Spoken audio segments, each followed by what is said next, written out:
panahon ngayon, hindi natin maiwasan ang mabilis na paglobo ng populasyon.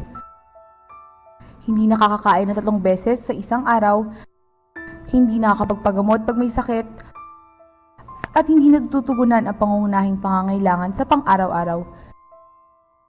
Isa sa mga dahilan kung bakit ito lumalaganap ay dahil sa kawalan ng trabaho o hanap buhay. Sa isang masikip at magulo na barangay sa Lardizabal, kami ay nagkalap ng mga impormasyong ukol sa mga mamamayang walang trabaho. Sa hirap ng kanilang mga pinagdadaanan sa buhay, hindi nila alam kung paano haharapin ang kinabukasan.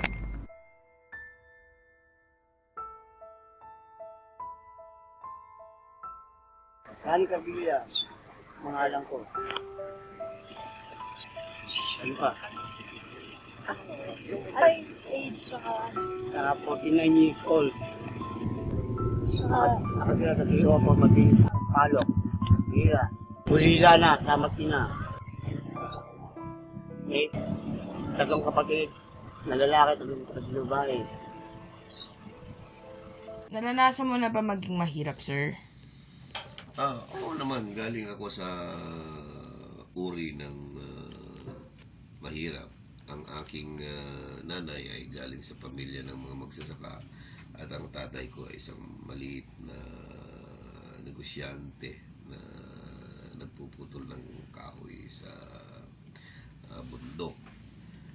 Ngayon, ano ba yung sa kalagayan, generally, ang aming pamilya ay mahirap.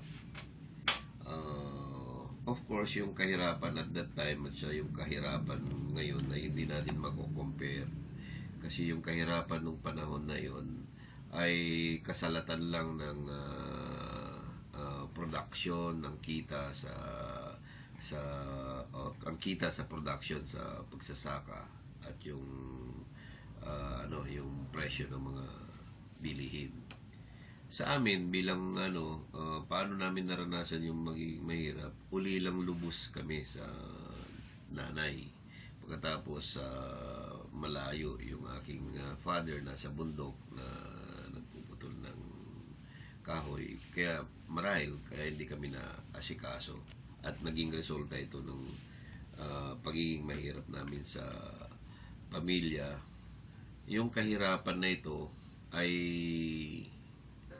dahil sa kami na ulila, walang nag-aasikaso sa amin magkakapatid. Kaya napunta kami ngayon sa kamag-anak ng aking kapatid ng aking nanay.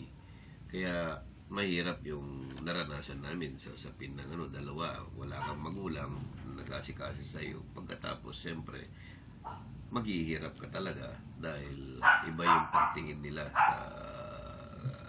sa pamilya nila sa pamilya natin.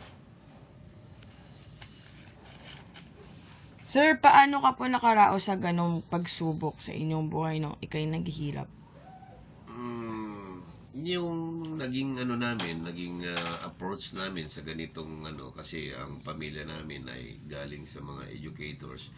Namulat kami sa naging modelo ang aming mga uncle na nakatapos sila ng kanilang mga pag-aaral at nakita namin na umunlad ang kanilang kabuhayan.